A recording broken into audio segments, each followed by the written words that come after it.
Oi, meu nome é Matheus Degani, eu faço parte desse projeto Ciência Política nas Escolas e hoje eu quero falar um pouco sobre separação dos poderes com vocês, junto do meu colega de projeto Yasmin. Vocês já ouviram falar de executivo, judiciário e legislativo, muito provavelmente. Mas o que exatamente são esses poderes que governam grande parte dos estados presentes hoje em dia? Bom, para entender isso, primeiro a gente tem que voltar um pouco para o iluminismo francês, especificamente no século XVIII, quando Montesquieu elabora essa teoria que a gente vai chamar de teoria de separação dos poderes. Observando o parlamento britânico da época e o que aconteceu no governo francês do século XVI, Montesquieu percebe que com uma separação dos poderes, você tem uma forma de desconcentrar poder de um lugar só e evitar tirania, como também causar um equilíbrio, forçando um sistema que vai ser chamado de sistema de pesos e contrapesos, que eu vou falar daqui a pouco.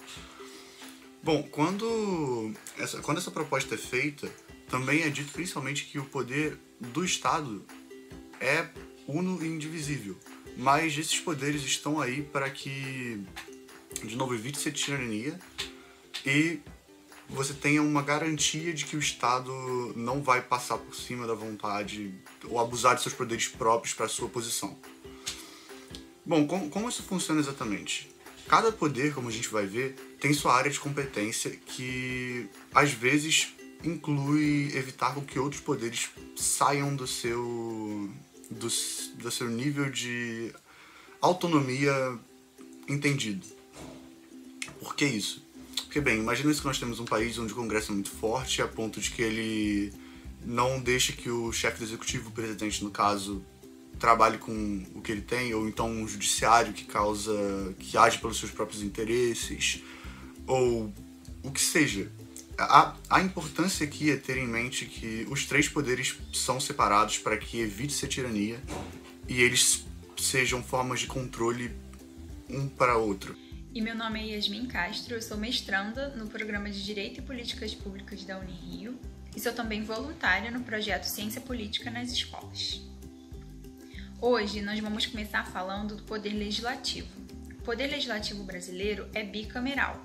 Isso significa dizer que ele é formado por dois grupos, a Câmara dos Deputados e o Senado Federal. Juntos, eles formam o que costumamos chamar de Congresso Nacional. Existe ainda o Tribunal de Contas da União, que é responsável por fiscalizar o orçamento público e também compõe o Poder Legislativo. O primeiro desses grupos, a Câmara dos Deputados, é responsável por representar o interesse dos cidadãos, que por sua vez elegem os deputados federais em um número proporcional em relação aos habitantes de cada um dos estados.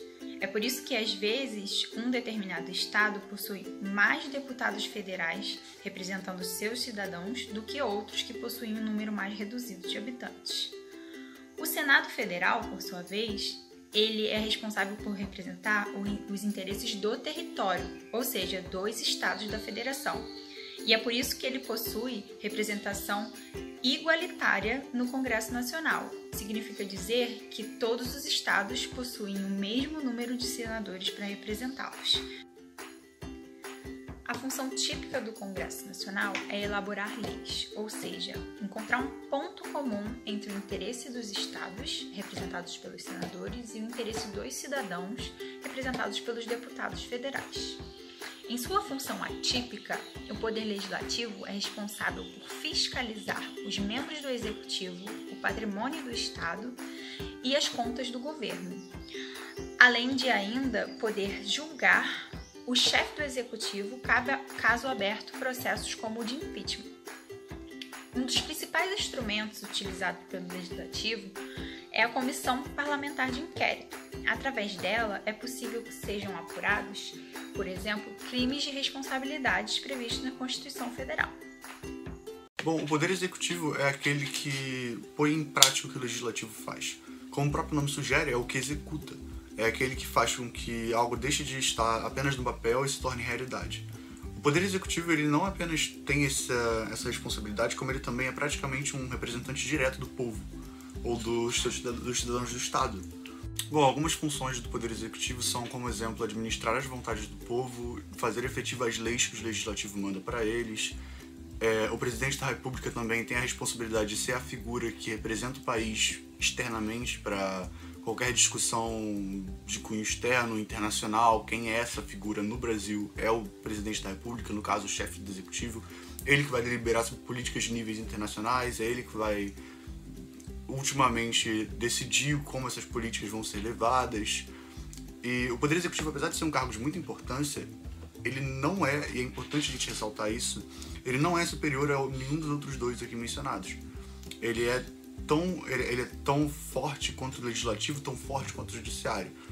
Porque a própria teoria da separação dos poderes cria com que esses poderes sejam iguais uns aos outros. Não é porque o chefe do executivo está nessa posição que ele tem poder para passar por cima do legislativo ou passar por cima do judiciário. A ideia da separação dos poderes no papel, de forma perfeita, é com que todos os poderes mantenham-se em xeque, mas que nenhum tenha necessariamente poder para subjugar os outros dois.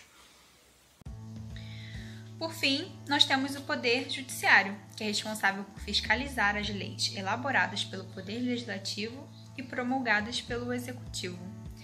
Além disso, ele também é responsável por monitorar a conduta de todos os membros do Estado e também da sociedade civil. Cada Estado possui seu próprio tribunal e todos os juízes de direito compõem e integram o Poder Judiciário. A nível nacional, nós temos ainda o Superior Tribunal de Justiça e o Supremo Tribunal Federal.